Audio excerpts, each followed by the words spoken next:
Allah'ın selamı, rahmet ve bereketi üzerinize olsun. Aziz Minber TV izleyiciler, bizi sosyal şebekelerden izleyen kardeş bacılarımız, büyüklerimiz. Biz ahirete iman mevzusuna başladık. Geçen dersimizde kabir hayatı hakkında biraz malumat verdik. Kabir hayatının adı aynı zamanda berzahdır. Berzah hayatı da değiller. Niye berzah? Kur'an-ı Kerim'de bir iki yerde berzah kelimesi geçir. Mesela Rahman suresinde berzahun la yabgiyan diyor. Aralarında bir engel var. Birbirine karışmazlar yani o sular. Engel demek dünya ile o bir ahiret alemi arasındaki bir engeldir. Yani oraya giden ölüler geri dönmez. Geri dönmeyi isteseler bile mümkün değil. Onlar dünyaya gelirler mi, görürler mi? Bu benzer farklı suallardır tabii ki. Ama esas olan odur ki onlar orada artık bir engelden karşıda oraya gidenlerin geri dönmesi mümkün değil. Cenab-ı Allah bu dünyanı gösterebilir onlara ama onlar gelip burada seyretmirler. Orada seyredirler. Oldukları yerde seyredirler. Kabir sualları dedik geçen dersimizde. Bu sualları cevap verebilmek için güzel bir şekilde bunları yaşamak lazımdır. Bunu hakikaten Peygamberimizi, dinimizi, imanımızı öğrenmek lazımdır. Hatta Peygamberimiz sallallahu aleyhi ve sellem 2 tane tövsiye ediyor.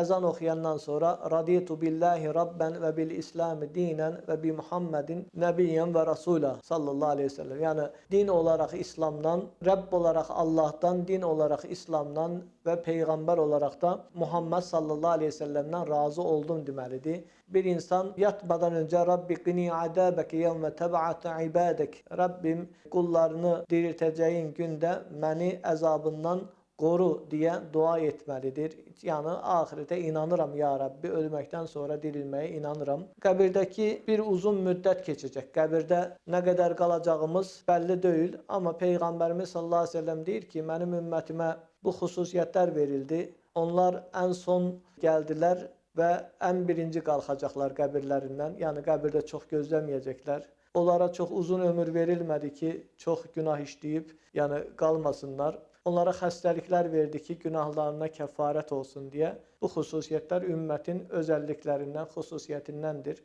Şimdi kabirde de uzun müddet kalınır. Yani ana bətnindeki hayat 9 aylıqdırsa, dünyadaki 90 illikdirsə, kabirdeki ise bunun kat bakat çoxu. 900 il, 1000 il, 10.000 il, 100.000 il kabirde kalanlar var. Bizim ümmetimiz inşallah az bir müddet orada kalacaklar.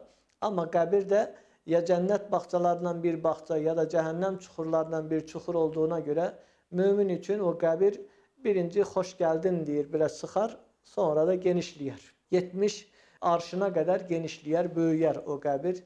O kabirde kalacağı müddet ise nedir? Ya birinci, bak bir mümin için birinci bir pencere açılır, bak deyir oradan bakır ki azaptır. Bak cevap verebilmeseydin, eğer imanlı olmasaydın oraya gidecektin diye. Sonra da bir kapı açılır, bir pencere açılır daha doğrusu. O pencereden de yaşıllıklar, güzellikler, böyle gül gülistan, bak güzel cevap verdiğine göre gideceğin yer orada değildir. Yani ona göre ya cennet bahçelerinden bir bahçe ya da cehennem çukurlarından bir çukurdur. Kabir azabından da Allah'a sığınırıq. Sonra kabirden kalkılacak.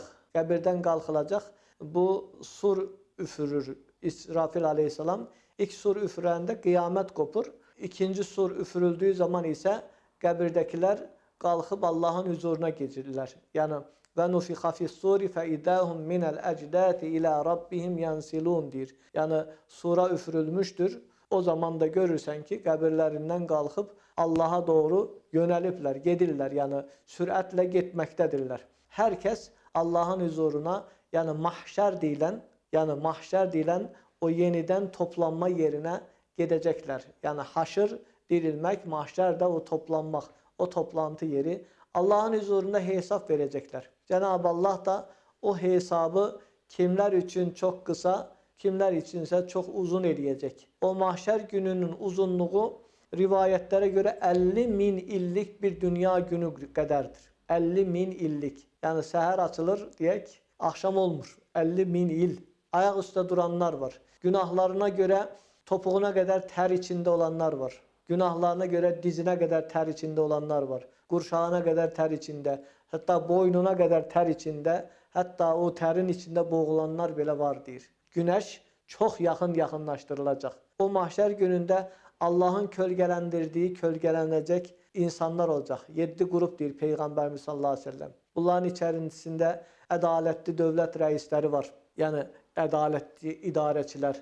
Bunların içində könlü məscidə bağlı gənclər var. Yəni imanlı gənclər var. Bunların içində günahdan, haramdan çəkinən gənclər var. Bunların içində bir-birini Allah üçün sevənlər var. Bunların içində sağ əlinin verdiyini sol əli görməyən, yəni o qədər cömert olan insanlar var. Bu, əlbəttə ki, gözəl bir müjdədir, gözəl bir muştuluqdur. O qiyamət günündə arşın kölgəsində kölgələnəcəkdən olmağı hamımız diləyirik. Bütün möminlərin də o kölgələnənlərdən olmasını diləyirik. Cenab-ı Allah bir hesaba çəkəcək. Amma necə hesaba çəkəcək? Həzrət Əli radiyallahu anh'a soruşurlar ki, Allah Teala o qədər insanı necə hesaba çəkəcək? O qədər insanı hamısını necə rızıqlandırırsa, ruziləndirirsə o şəkildə də hesaba çəkəcəkdir. Yəni dünyada eyni zamanda 8 milyard nə təri yemək yeyirsə, nə təri qazana bilirsə, nə təri ehtiyaclarını görə bilirsə, deməli o insanlar da o şəkildə hesaba çəkilə biləcəklər.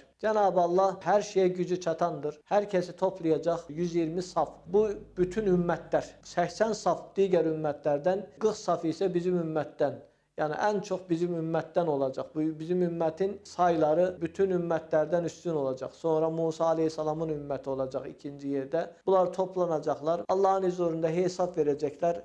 Bu hesab da fərqli şəkildə. Sonra Cenab-ı Allah onları hesaba çəkdikdən, yəni əməl dəftəri verilir, hesaba çəkilir, sonra sırat körpüsü qurulur. Yəni sırat körpüsü qurulur. Bu əməllər mizanda hesaba çəkildikdən sonra, hətta bəzilər deyirlər ki, oradakı tərəzi tərsdir. Bizim dünyaya görə tərsdir. Bizdə ağır olanda aşağı gəlir, orada ağır olanda yuxarı çəkilirmiş deyə Hasan Basri Həzrətlərindən elə rivayətlər var. Yəni tərəzi bəzən bizim dediyimizin əksi də ola bilir. Yəni yuxarı olanda bunun yüksəkdir mənasında ola bilir. Orada bu tərəzidə hesab çəkəndə, yəni bu dəftərlər paylanan zaman, sıratdan keçən zaman heç kimə yardım edə bilməyəcək. Qurani Kərimdə bu mənzərəni çox əcaib bir şəkildə, yəni insanı qorxudacaq şəkildə يَوْمَ يَفِرُّ الْمَرْءُ مِنْ أَخِيهِdir. O gün kişi qardaşından qaçar. Və ummihi və əbihdir. Anasından, atasından da qaçar. Və sahibətihi və bənih. Həyat yoldaşından və uşaqlarından da qaçar. لِكُلِّ مْرِئٍ يَوْمَ اِذٍ شَأْنُ يُغْنِهِdir. Hər kəsin orada, hər bir kəsin onların başını qarışdıracaq qədər işləri var orada. Hesabları var. Hətta Peyğəmbərimiz sallallahu əleyhi və səlləm deyir ki, qiyamət günü hər kəs üryan olacaq, hər kəs çılpaq qalxacaq. Ayşə anamız deyir ki, ya Rasulallah, bəs onlar ayıb deyilmi? Onlar günah olmayacaqmı bir-birinin çılpaq şəkildə görməsi? Başları o qədər qarışacaq ki, heç bir-birlərinə baxmağa məcalları olmayacaq. Yəni elə bir günlər var. Yəni inanmaq, biz sadəcə belə dünyada yaxşı görünmək, doğru görünmək üçün inanmırıq. Bizim axirət inancımız da var. O axirət inancı olmasa bir insanın dəyəri olmur. Bir insanın dəyəri aşağı olur. Həqiqətən axirət inancı çox önəmli bir inancdır. O haşr, mahşər, yəni mizan, tərəzi, sonra Cenab-ı Allah dəftərləri paylaması, əməl kitablarının, adam oxuyur kitabını, qıra kitabək deyir. Və kəfə bi nəfsikəl yevmə həsibə deyir. Yəni kitabını oxu, hesab görücü olaraq bugün sənə nəfsin yetər. İnsan öz-özünə alıb kitabı, Kəhf surəsində deyir ki, bu nə təri kitabdır ki, onun içində böyük, kiçik, heç bir şeyi ehmal etmədən hər şey qeyd olunubdur deyə. Yəni əməl dəftərini hər gün yazdığımız İmam Qazzalinin bir sözü var. 24 saat, 24 dənə tək vərəqdir deməkdir. Tərtəmiz vərəqdir demək. Hər saatı sən insan doldurursan. Bu insanlar var, bu heç bir şey eləmədən göndərir, ağ vərəqlər göndərir. İnsanlar var, qapqara eləyir. İnsanlar da var, par parıldatır deyir. Yəni o dəftərləri doldurmaq lazımdır əməldən. Herkes peşman olacaq. Məsələn, biz üzr istəyirəm, bir ayaq yolundan çıxdığımız zaman birğufranəkə deyirik. Allahdan bağışlama diləyirik. Nəyə görə? Ayaq yolunda olduğumuz müddətcə Allahı zikr edə bilmirik. Elə deyirlər böyüklər, hədis alimləri elə deyir.